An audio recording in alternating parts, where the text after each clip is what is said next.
A very good evening to you all. You're joining us on Prime TV News. I'm Dilani Jayatilaka. Let's have a look at the headlines first. President says it is the onus of everyone to protect the child generation. Prime Minister reveals of establishing 500 sports training centres of international standards. Johnston Fernando is further remanded. Former Maldivian president is enlarged on bail.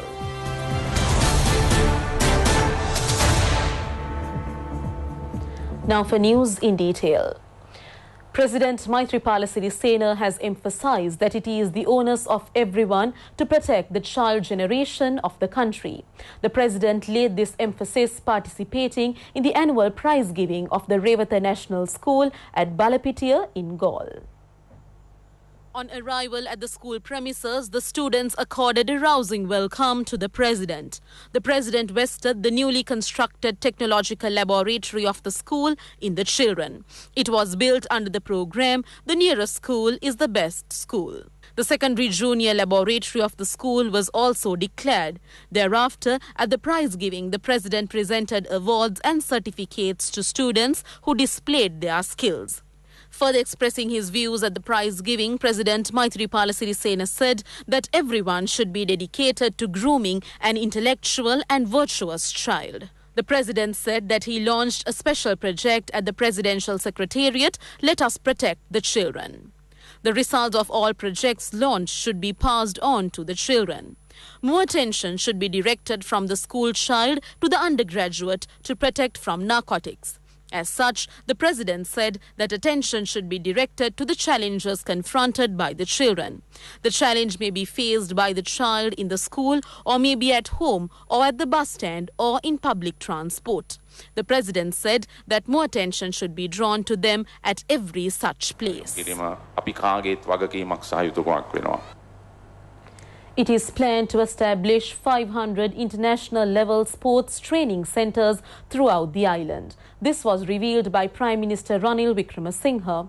He further revealed of plans to establish the sports training centres within the next 3 years. The Prime Minister was speaking at the launch of the All Ceylon School Sports Festival.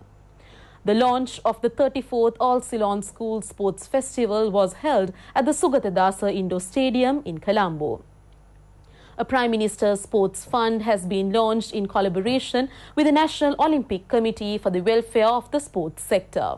Its prime purpose is to provide facilities for sportsmen and women. Speaking at the event, Prime Minister Ranil Wickremesinghe said that the government has launched several initiatives for the uplift of education as well as sports. The new 3-storied Sri Somananda Mandiraya constructed at the Sudarmarama Vihara in Thalawathugoda has been vested in the Mahasangha. The event took place under the patronage of President Maithripala Sirisena. The new 3-storied Sri Somananda Mandiraya of the Sudarmarama Vihara at Thalawathugoda is equipped with a Dhamma hall, a library and a Sangha Vasa. The president unveiled the plaque and declared open the new 3-storied Mandiraya. The building, put up with financial contributions made by the Dayaka Sabha, cost 25 million rupees. Sri Somananda's sacred relics and the hair relics brought by the Bosat Sri Lanka Foundation from Burma were also unveiled by the president for the devotees to pay homage.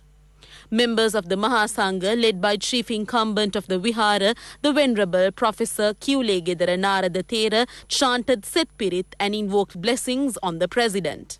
The president also handed over a memento to the president of the Bosat Sri Lanka Foundation, KADM Umesh Chatura. Mahanayaka of the Udarata Amarapura Mahanikaya, the Most Venerable Nuwara Eliye Chandrajyoti Thera, handed over a special memento to the president. Members of the Mahasangha, including the Mahanayaka of the Amarapura Dharma Rakshita Mahanayaka, the Most Venerable Tirikunnamale Ananda Thera, and a group including many parliamentarians were present on the occasion. World Children's and Elders' Day is commemorated today. President Maithripala Sirisena and Prime Minister have issued messages marking the occasion. The theme, March with Courage, Provide Strength to Children, has been selected to mark this year's Children's Day celebrations. President Maithripala Sirisena, issuing a message to mark World Children's Day, has reiterated his commitment to ensure a secure world for all children.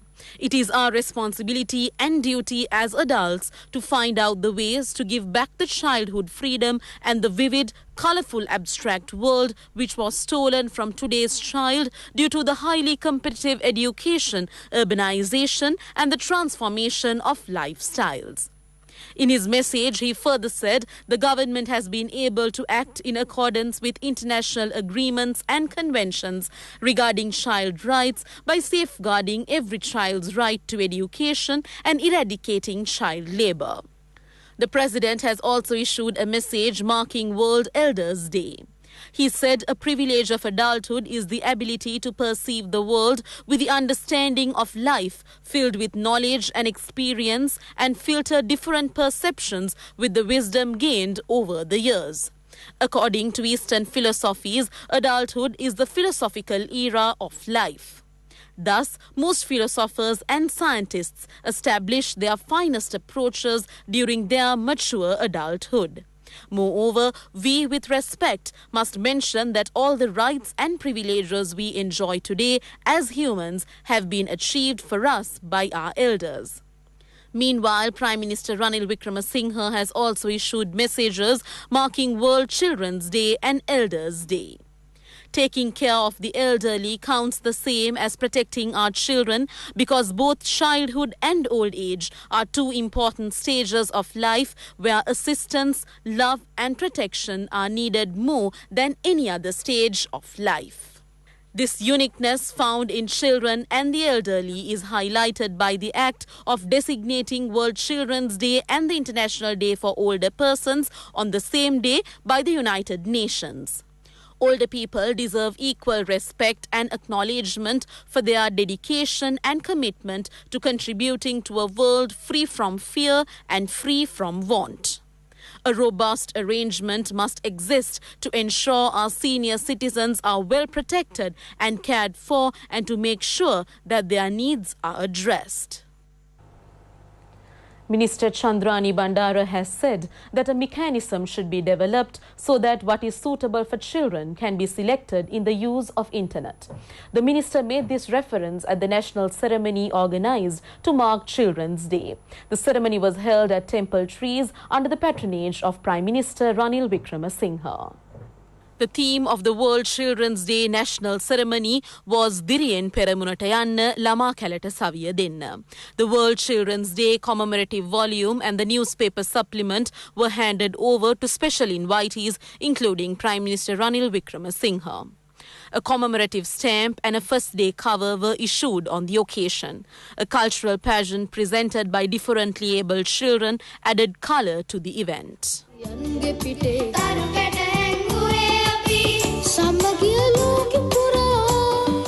Out of the total population, almost half of the children are still facing an economic problem. That is, as all of us know, it's poverty. They are undergoing poverty and all sorts of lack of good parenting. This problem should be solved. The effectiveness and inefficiency of all different sectors has to be maintained and brought to one level. Revised train fares are effective from today. The Sri Lanka Railway Service said that under the revision, the minimum fare will not be changed for the first, second and third classes. However, the maximum distance that can be travelled with the minimum fare will be reduced from 9 km to 7 km. The train fares have been revised after a lapse of 10 years. There will also be change in the fee levied for season tickets along with the train fare revision. But the Sri Lanka Railway Service said that a change is not being effected to the percentage so far charged for season tickets. It further said that even after the revision, that train fares are less than the bus fares. Former Minister Johnston Fernando has been further remanded. The Kurunegala High Court has decided to resume the related case tomorrow.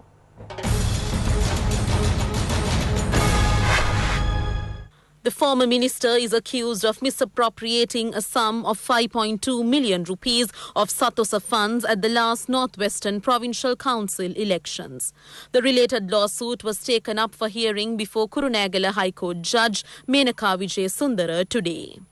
The recording of evidence took place today. Orders were given to further remand Johnston Fernando and the other suspects, who are his private secretary Mohammed Shakir and former Satosa chairman Nalin Fernando, until tomorrow.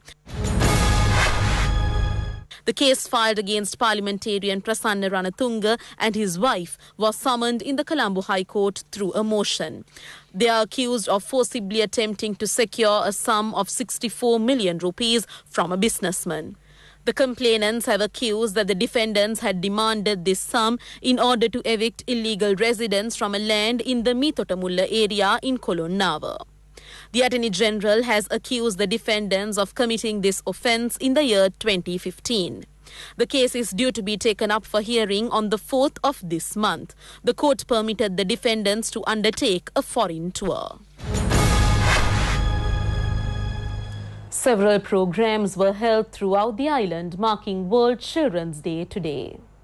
An art competition was held on behalf of children warded at the Apeksha Hospital in Maharagama, parallel to World Children's Day. It was jointly organized by the Colombo District 306A1 and the Colombo Western City 306B1 Lions Clubs. The Presidential Task Force and the National Dangerous Drugs Control Board organized a program marking World Children's Day. The program was held in Mattakulia, which has been identified as an area rife in drugs peddling. Our reporters said that the armed forces, the police and government as well as non-governmental organizations supported the program, which included a walk and the distribution of leaflets. All arrangements are in place for the conduct of the ITN World Children's Day commemoration on a grand scale on the 6th of this month under the theme Growing Children in a Developing Country. The commemoration is planned to be held centering the Vihara Mahadevi Park in Colombo and the Sampath Nuwara Mahaveli grounds in Velioya. The Children's Day commemoration will be held in a novel way and will be organized by the Independent Television Network in collaboration with the Ministry of Education. Many children from Colombo as well as from Trincomalee, Anuradhapura, Vaunia and Mullaitivu districts are scheduled to join in the World Children's Day commemoration. Plans are afoot to seek the participation of about 2,000 Sinhala, Tamil and Muslim children. The Independent Television Media Network has made arrangements to add many features for these children. Noteworthy is the arrangements made by the ITN Media Network to hold the World Children's Day commemoration centering a very remote area in the island devoid of traditional Children's Day festivals. The government has underlined that even though false propaganda is being carried out by the Rajapakshas that the prices of goods have increased, the prices are lower than the period in which the previous government ruled. The people are in a position to purchase many essential goods including rice, dal, sugar, milk foods as well as petrol and gas at prices below than that which prevailed before the year 2015.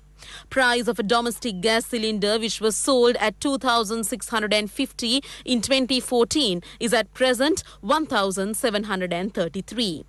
A litre of petrol which was sold earlier at 165 can be bought for 159 rupees. Also, a kilogram of dal which was earlier sold at 240 rupees can be purchased at 130 rupees.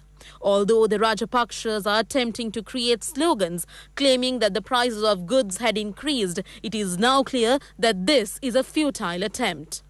After 2006, the Rajapaksa regime did not take any initiative to increase the salaries of public employees even by a cent. But the Good Governance Administration increased their salaries by 10,000 rupees. This too was added to their basic salary. Accordingly, it systematically increased the overtime and pensions of public employees. Accordingly, the salaries of these workers will rise by 107% by the year 2020, parallel to the year 2015. The government also appointed a commission to eliminate salary anomalies. This cannot prevent a rise in the salaries of public employees. Even Bandula Gunawardena, who said that a family could live throughout a month with 2,500 rupees, should be aware of it. The people are aware that the actions of the Rajapakshas is clearly a political distortion. David North, International Editorial Board Editor of the World Socialist website, has said that the world economic crisis, which began in 2008, was pushing up the countries for a third world war.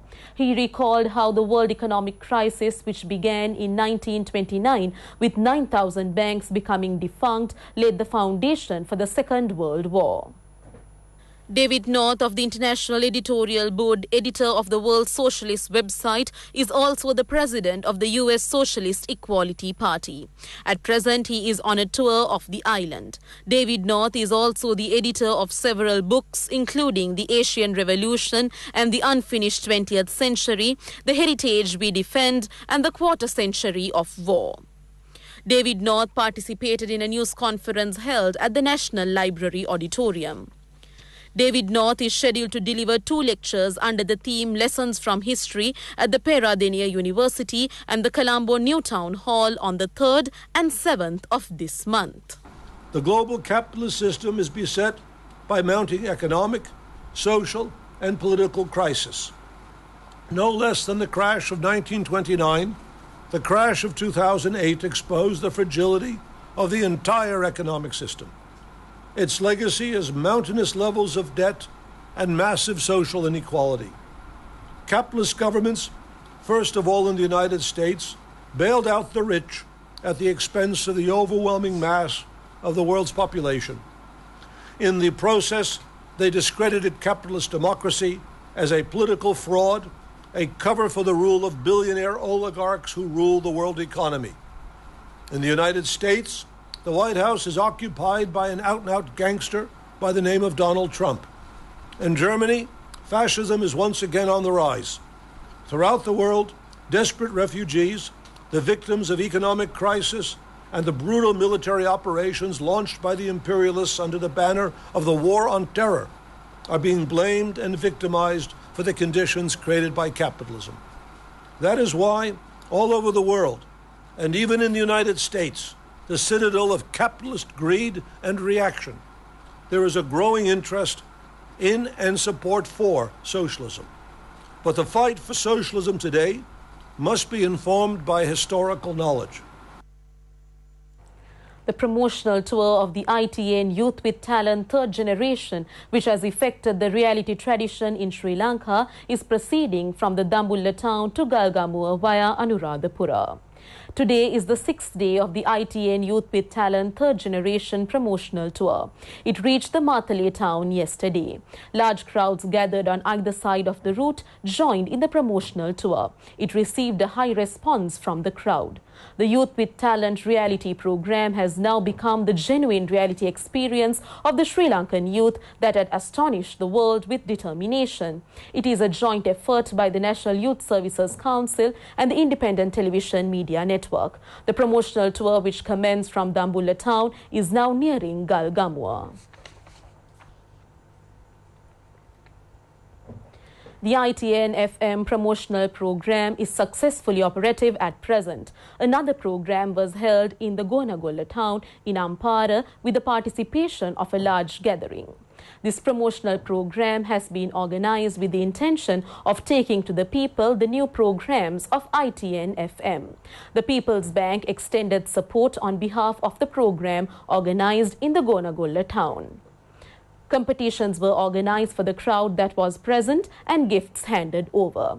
Artists of the Kopikade teledrama telecast by ITN2 joined in this. That's all we have for you today. Prime News returns tomorrow. And in the meantime, make www.itnnews.lk your go-to source for the very latest in news at home and overseas. Have a pleasant week. Good night.